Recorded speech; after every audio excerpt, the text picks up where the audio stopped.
ನಾವು ಕೂಡ 4 ಗಂಟೆ ನಿದ್ದೆ ಮಾಡಬೇಕಾ? ಆ್ಯಂಡ್ 4 ಗಂಟೆ ನಿದ್ದೆ ಮಾಡಬೇಕು ಅಂದರೆ ನಾವೇನು ಮಾಡಬೇಕು, ಯಾಕೆ 4 ಗಂಟೆ ನಿದ್ದೆ ಮಾಡಬೇಕು ಅನ್ನೋದನ್ನು ಇಲ್ಲಿ ಎಕ್ಸಾಂಪಲ್ ಕೊಟ್ಟಿದ್ದಾರೆ. ನಿದ್ದೆ ಕೂಡ ನಮಗೆ ಅಡಿಕ್ಷನ್ ಅಂತೆ.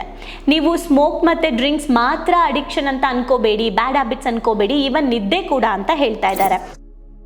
ನಿದ್ರೆ ಯಾಕೆ ಬರ್ತಿಲ್ಲ? ಇವತ್ತು ನಮ್ಮ ಲೈಫ್ನ ಕನ್ಫ್ಯೂಷನ್ ಮಾಡ್ಕೊಂಡ್ಬಿಟ್ಟಿದ್ದೀವಿ. ನಮಗೆ ಕೆರಿಯರ್ ಆಗಿರ್ಬೋದು ಅಥವಾ ಪರ್ಸ್ನಲ್ ಲೈಫ್ ಆಗಿರ್ಬೋದು, ಎರಡರ ಬಗ್ಗೆ ಕೂಡ ಒಂದು ಡಿಸಿಪ್ಲಿನ್ ಏನು ಹೇಳ್ತಾರೆ, ಟೈಮ್ ಟೇಬಲ್ ಇಲ್ಲ. ಡಿಸಿಪ್ಲಿನ್ ಆಗಿ ನಾವೇನೂ ಬ್ಯಾಲೆನ್ಸ್ ಮಾಡ್ತಾ ಇಲ್ಲ. ಫೈನಾನ್ಷಿಯಲಿ ಇನ್ಡಿಸಿಪ್ಲಿನ್ ಇರೋದಾಗಿರ್ಬೋದು, ಎಲ್ಲ ಕೂಡ ನಮಗೆ ಸಾಕಷ್ಟು ಕನ್ಫ್ಯೂಷನ್ ಕ್ರಿಯೇಟ್ ಮಾಡ್ತಾ ಇದೆ.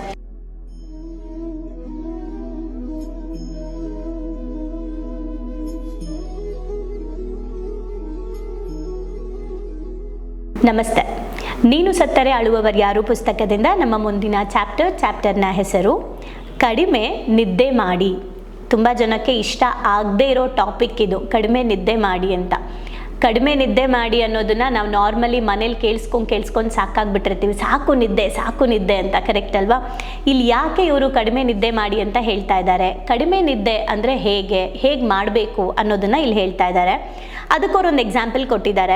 ಥಾಮಸ್ ಆಲ್ವಾ ಎಡಿಸನ್ ಅವರ ಜೀವನದ ಕಥೆಯನ್ನು ನಾವು ಯಾವತ್ತಾದರೂ ಒಂದ್ಸಲ ಆದರೂ ಓದಬೇಕಂತೆ. ಯಾಕಂದರೆ ಅವರಷ್ಟು ಮೇಧಾವಿಗಳು ಈ ಭೂಮಿ ಮೇಲೆ ಇನ್ನೊಬ್ಬರು ಇಲ್ಲ ಅಂತ ನನಗನ್ಸುತ್ತೆ ಅಂತ ರಾಬಿನ್ ಶರ್ಮಾ ಅವ್ರು ಹೇಳ್ತಾ ಇದ್ದಾರೆ. ಯಾಕಂದರೆ ಅವರು ಆಲ್ಮೋಸ್ಟ್ ಅವರ ದಿನಗಳನ್ನು ಕಳೆದಿದ್ದು ಲ್ಯಾಬಲ್ಲೇ ಅಂತ. ಅಂದರೆ ನಾವೇನು ಮಾಡ್ತೀವಿ, ನಾವು ಬರೀ ಕೆಲಸ ಮಾಡ್ತಾ ಇದ್ದೀವಿ ಅಂದರೆ ಮಧ್ಯದಲ್ಲಿ ಒಂದು ಬ್ರೇಕ್ ಬೇಕು ಅಂತ ಯೋಚನೆ ಮಾಡ್ತೀವಿ. ಅಂದರೆ ಎಂಜಾಯ್ಮೆಂಟ್ ಬೇಕಲ್ವಾ ಅಂತ ಯೋಚನೆ ಮಾಡ್ತೀವಿ. ಬಟ್ ಇಲ್ಲಿ ಥಾಮಸ್ ಆಲ್ವಾ ಎಡಿಸನ್ ಅವರ ಕೆಲಸನೇ ಎಂಜಾಯ್ ಮಾಡ್ತಾ ಇದ್ರಂತೆ. ಇದಕ್ಕೋಸ್ಕರ ಇನ್ನೊಂದು ಎಂಜಾಯ್ಮೆಂಟ್ ಇರಲಿಲ್ಲ ಅವರಿಗೆ. ಅವ್ರ ಕೆಲಸನೇ ಅವ್ರು ಎಂಜಾಯ್ ಮಾಡ್ತಾ ಇದ್ರಂತೆ. ಅವ್ರ ಕೆಲಸನ ಅವ್ರು ಎಂಜಾಯ್ ಮಾಡೋದ್ರಿಂದ ಅವರು ಪಾಸಿಟಿವ್ ಆಲೋಚನೆಗಳನ್ನು ಹೊಂದಿದ್ರಂತೆ.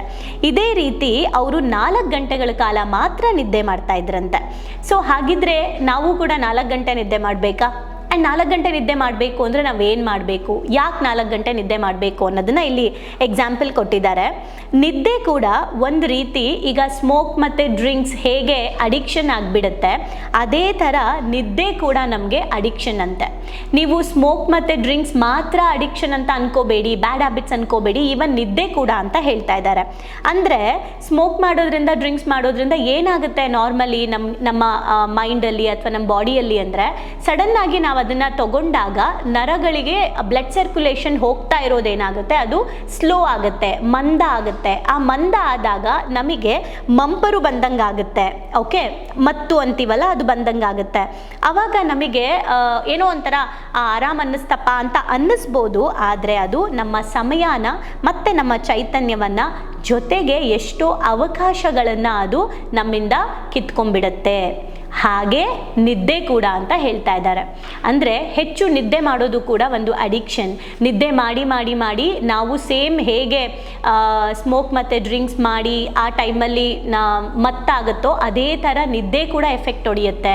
ಹಾಗಾಗಿ ಬಹಳಷ್ಟು ಜನ ಅಂದ್ಕೊಂಡಿದ್ದಾರೆ ಹೆಚ್ಚು ಕಾಲ ನಿದ್ದೆ ಮಾಡಲಿಲ್ಲ ಅಂದರೆ ನಾವು ಬದುಕೋದೇ ಇಲ್ಲ ಅಂತ. ಆದರೆ ಅದೆಲ್ಲ ಸುಳ್ಳು. ನಾವು ಹೆಚ್ಚು ಕಾಲ ಅಲ್ಲ, ಎಷ್ಟು ಟೈಮ್ ನಿದ್ದೆ ಮಾಡಬೇಕು ಅಂತ ಅಲ್ಲ, ಎಷ್ಟು ಪ್ರಮಾಣ ಮಾಡಬೇಕು ಅಂತ ಹೇಳ್ತಿದ್ದಾರೆ. ಅಂದರೆ ಗುಣಮಟ್ಟದ ನಿದ್ದೆ ಬಗ್ಗೆ ಮಾತಾಡ್ತಾ ಇದ್ದಾರೆ. Quality sleep. ನಾವು ಹೇಗೆ ಅಂದರೆ ಕ್ವಾಂಟಿಟಿ ಸ್ಲೀಪ್ ನೋಡ್ತೀವಿ. ನೈಟ್ 11 ಗಂಟೆ ಆಯಿತಾ, ಲೆಕ್ಕ ಹಾಕ್ಕೊತೀವಿ. ಬೆಳಗ್ಗೆ 8 ಅವರ್ಗೆ ಎಷ್ಟಾಗುತ್ತೆ ಅಷ್ಟಕ್ಕೆ ಎದ್ದೋಬೇಕು ಅಂತ. ಆ 8 ಅವರು ಲೆಕ್ಕ ಹಾಕ್ಕೊಂಡು ಆಮೇಲೂ ನಾವೇನು ಮಾಡ್ತೀವಿ, ಇಲ್ಲ ನಿದ್ದೆ ಶಾರ್ಟೇಜ್ ಆಯಿತು ಅಂತೀವಿ. ಮಿಸ್ಸಾಗಿ ಏನಾದರೂ ನಾವು 6 ಗಂಟೆಗಳ ಕಾಲ ಅಥವಾ ಒಂದು 5 ಗಂಟೆಗಳ ಕಾಲ ನಿದ್ದೆ ಮಾಡಿ ಎದ್ಬಿಟ್ರೆ ಹೋಲ್ ಡೇ ಎಲ್ರಿಗೂ ಹೇಳ್ಕೊಂಡು ಬಂದಿರ್ತೀವಿ, ಇವತ್ತು ನಂಗೆ ನಿದ್ದೆ ಶಾರ್ಟೇಜ್ ಆಯಿತು ಅಂತ. ಸೊ ಯಾಕೆ ಈ ಥರ ಆಗುತ್ತೆ ಅಂತ ಅವ್ರು ಹೇಳ್ತಾ ಇದ್ದಾರೆ. ಮೊದಲನೇದು, ಪಾಸಿಟಿವ್ ಮೈಂಡ್ಸೆಟ್ ನಮ್ಮಲ್ಲಿ ಹೆಚ್ಚಾಗಿದ್ದರೆ ಈ ಥರ ನಿದ್ದೆ ನಮಗೆ ಶಾರ್ಟೇಜ್ ಆಯಿತು ಅಂತ ಅನ್ಸಲ್ವಂತೆ. ಜೊತೆಗೆ ನಾವು ಮಾಡೋ ಕೆಲಸವನ್ನು ನಾವು ಎಂಜಾಯ್ ಮಾಡಿದಾಗ ನಮಗೆ ಫಿಸಿಕಲಿ ಆ್ಯಂಡ್ ಮೆಂಟಲಿ ಸ್ಟ್ರೆಸ್ ಆಗಲ್ವಂತೆ. ಯಾವಾಗ ನಮಗೆ ಸ್ಟ್ರೆಸ್ ಆಗಲ್ಲ ಆವಾಗ ಕೂಡ ನಮಗೆ ನಿದ್ದೆ ಚೆನ್ನಾಗಿ ಬರುತ್ತೆ. ನಿದ್ದೆ ಕಡಿಮೆ ಮಾಡಿದ್ರೂ ಕಡಿಮೆ ಅಂತ ಅನಿಸಲ್ಲ. ನೀವು ಅಬ್ಸರ್ವ್ ಮಾಡಿ, ಮದುವೆಗಳಿರುತ್ತೆ, ಮನೆಗಳಲ್ಲಿ ಮದುವೆ ಇರುತ್ತೆ, ಎಷ್ಟು ಚೆನ್ನಾಗಿ ಸೆಲೆಬ್ರೇಟ್ ಮಾಡ್ತೀವಿ ಅಲ್ವಾ? ಸೊ ಮದುವೆ ಎಲ್ಲ ಮಾಡಬೇಕಾದ್ರೆ ಬೆಳಗ್ಗೆನೂ ಬೇಗ ಎದ್ದೊಳ್ತೀವಿ, ರಾತ್ರಿನೂ ಎದ್ದೊಳ್ತೀವಿ, ಎಷ್ಟೆಲ್ಲ ಸೆಲೆಬ್ರೇಷನ್ ಮಾಡ್ತೀವಿ. ಬಟ್ ಸ್ಟಿಲ್ ನಮಗೆ ನಿದ್ದೆ ಮಾಡಿಲ್ಲ ಅನ್ನೋ ಫೀಲೇ ಬರಲ್ಲ. ಯಾಕೆ ಅಂತ ಅಂದರೆ ನಮಗೆ ಆ ಸೆಲೆಬ್ರೇಷನ್ನಲ್ಲಿ ನಾವು ಮಾನಸಿಕವಾಗಿ ಖುಷಿಯಿಂದ ಇರ್ತೀವಿ. ಸೊ ಯಾವಾಗ ನಾವು ಸಂತೋಷವಾಗಿರ್ತೀವಿ ಆವಾಗ ನಿದ್ದೆ ಕಡಿಮೆ ಮಾಡಿದ್ರೂ ಕೂಡ ನಮಗೆ ನಿದ್ದೆ ಕಡಿಮೆ ಆಯಿತು ಅಂತ ಅನಿಸಲ್ಲ. ಹಾಗೆ ನಾವು ಮಾಡೋ ಕೆಲಸದಲ್ಲಿ ಯಾವಾಗ ಖುಷಿ ಇರುತ್ತೆ ಆವಾಗ ನಮಗೆ ನಿದ್ದೆ ಶಾರ್ಟೇಜ್ ಅಂತ ಅನಿಸಲ್ಲ. ನೀವು ಇನ್ನೂ ಯೋಚನೆ ಮಾಡೋದಾದರೆ ಯಾವುದಾದ್ರೂ ಟ್ರಿಪ್ ಹೋಗಬೇಕು ಅಂದರೆ ಬೆಳಗ್ಗೆ 3 ಗಂಟೆಗೂ ಎದ್ದು ನಾನು ಟ್ರಿಪ್ ಹೋಗ್ತೀನಿ ಆ್ಯಂಡ್ ಹೋಲ್ ಡೇ ಬೇಕಾದ್ರೆ ಅಷ್ಟೇ ಖುಷಿಯಾಗಿರ್ತೀನಿ ನಾನು. ಕರೆಕ್ಟ್ ಅಲ್ವಾ? ಎಲ್ಲಾದರೂ ಹೋದಾಗ ನೀವು ಅಬ್ಸರ್ವ್ ಮಾಡಿ.